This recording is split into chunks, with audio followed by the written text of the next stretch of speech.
Iskilu Olokada.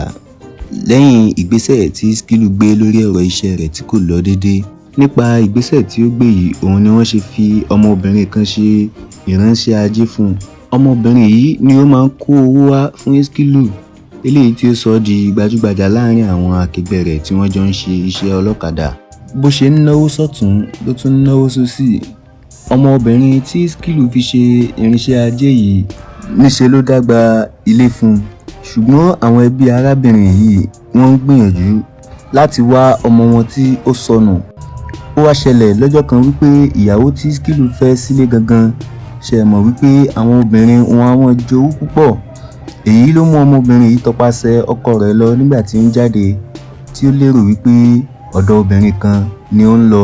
Ó tọpasẹ̀ ọkọ rẹ̀ dé ibi tí ó ń lọ, tí ó sì padà rí wípé ọ̀dọ̀ obìnrin ni ó ń lọ, ṣùgbọ́n ìyàwó yìí kò mọ̀ wípé irinṣẹ́ ajé ọkọ rẹ̀ ni.